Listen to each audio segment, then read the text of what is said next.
Go ahead, guess. Green Lantern. If you thought Green Hornet, should have gone with that. Had to wash that off because your boy does not want green face marks on his pillow. So this kind of happens on a pretty frequent occasion, but I try not to think about it so much. But sometimes this kind of question just kind of like digs itself in the back burner of your mind just a little bit. And usually it comes straightforward and it's delivered pretty harmlessly. And by harmlessly, I really mean no intent to offend whatsoever. Let me kind of like lay down a little bit of backstory for you. Hey buddy, where are you from?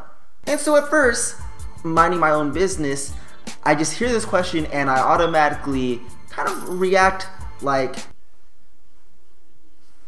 alright guys, let's get real quick. And usually when I get asked this question, I understand it's not to be offensive. It is all about curiosity. But sometimes the curiosity done killed the cat, you feel? And this usually leaves me with the answer of, from California. Oh really? That's a cool accent. Like, where'd you learn how to speak English so well? There comes a point when you have to understand that everyone comes from all different walks of life. And sometimes your preconceived notions of what you understand the world to be sometimes kind of blocks the way you perceive others. Sometimes it blocks it a little too well. You're part Chinese and you're part Filipino. That's great. I've been to Manila before and it's great. I love it. It's a little hot, but I love it.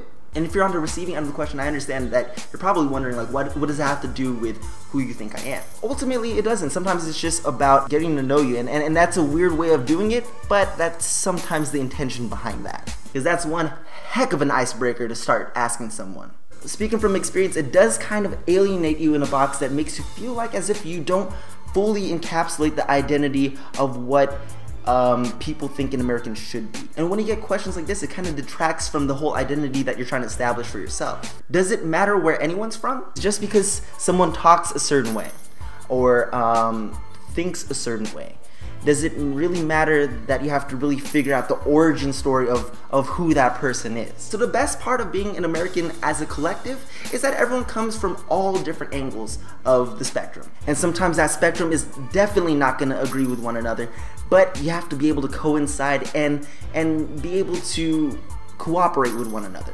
And of course, I'm proud of my culture, and I'm proud of being an American, and I'm willing to talk about both aspects, but sometimes there's a time and place. Pretty much just be aware that everyone's different. Like 2 chains. 1 chain, 2 chain, red chain, blue chain. See? I read Dr. Seuss because I went to American public school, fool! So thank you guys for watching, and as usual, keep it fresh. And subscribe down below. Do your thing by commenting. Tell me what you think. Like the video and pass this video on, because you never know who might relate to it. Now, if you excuse me, I'm gonna go sleep and hope that this face paint doesn't give me any pimples. You get pimples too? Oh yeah, me too. We're like almost alike. I don't care. Would you believe me, or would you leave me? I know it isn't kosher if you were to never see me. But if one day we wake up and I was no longer here, would you come and find me no matter the time of year? But this is just a hypothetical, don't call it medic. It's all pathetic if you weren't the ones who really said it. I just hope to God I just moved the